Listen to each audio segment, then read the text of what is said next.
Dobré ráno. Sajme počuť, lebo som pri ceste. Dnešný deň je veľmi napínavý. Ide sa do Nagoje. Idem sa stretnúť s Niky po týždni vlastne, čo sme už v Japonsku. A ideme Shinkansenom, čiže rýchlovlakom. Čiže toto bude vlog z rýchlovlaku, z celého toho procesu. Snad na stanici nebudú zase vymýšľať. A jak dobre to dopadne. No dobre, tak sa vidíme.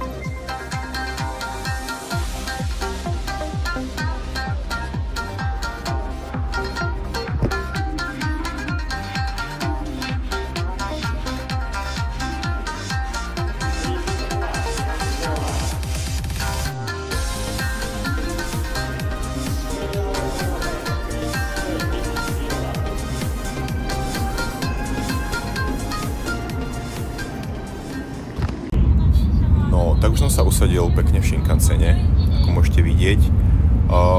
Rýchlo ide ten vláčik, celkom rýchlo. Pocitovo som to cítil v ušiach, že musel som prehltať, aby mi v nich odľahlo. Ale okrem toho tá rýchlosť nie je moc cítiť.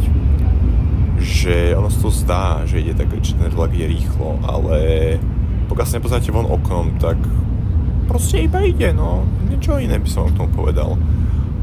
Dá sa mať, že buď miestnkový alebo nemiestnkový vlak. Ja som si bral samozrejme nemiestnkový, lebo nebudem predstavať viac peňazí za to, čo nemusím.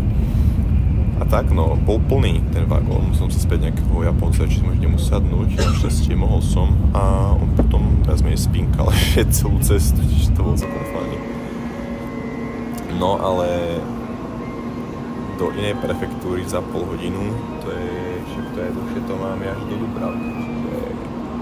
Za mňa akože môže byť, potom ešte neskôr sa vyjadrím nejakým tým zádrhelom, ktoré mám s týmto vláčikom, ale môže byť zatiaľ. Dobre ma odviezol, som veľmi rád.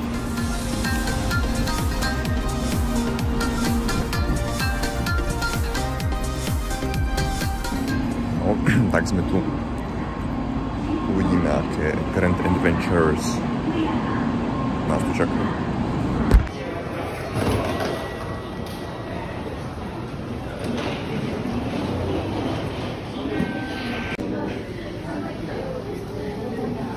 Starbucks matcha latte. Dobre bolo. Chutilo mi, dal by som tak review 8 z 10, veľmi sladké, sladúčke, dobre bolo. Čiže hej, no, už v Nagoji, uvidíme, kam to dostane ďalej.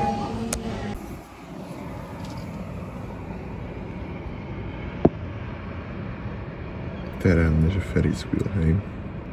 To je myslím, že akvárium.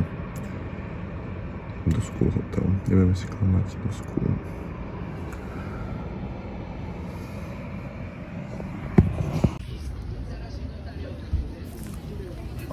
Ako program pre druhý deň Nagoje sme si zvolili Nagoya Castle, teda hrad. A bohužiaľ bol zavretý. Už sa nejak prerába už nejak dlhšiu dobu. Ale akurát bol Sakura Matsuri, čiže vlastne festival tých japonských čerešňových stromov. Čiže sme sa prechádzali po vlastne záhradách, ktoré obkolusujú ten hrad a kde boli vlastne rozkvitnuté čerešne. Boli tam aj stánky s jedlom, vlastne kebyže tematické jedlo na tie čerešne. To vlastne si predstavte, že iba rúžové jedlo, napríklad mochi koláčik tam bol rúžový, alebo rôzne drinky rúžové. A tak no, akože bolo to veľmi príjemné, teplo bolo za mňa. Čiže môže byť. Dali sme si, že také sladké palcinkové guličky, potom také akoby vyprážané kurá na paličkách, také v takom koláčke. A ešte teda ten Sakura mochi koláčik, ktorý vlastne bol plnený bola pasta z červených fazul. Ten nemoc nechutil, akože úprimne nepasol za mňa vaječek, ale tie ostatné veci boli že dosť dobré. Čiže tak no, akože fakt to bolo že pekné. Ako môžete teda vidieť. Fakt za mňa že dobré no.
Takto nejako vyzerá stanica.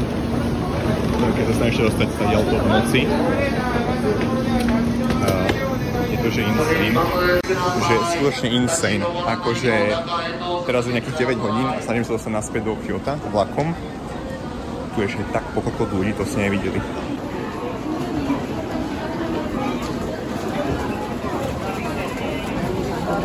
No radšej sa ozvem, keď budem už sedieť. Dobre. Čaute.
Jumpscare.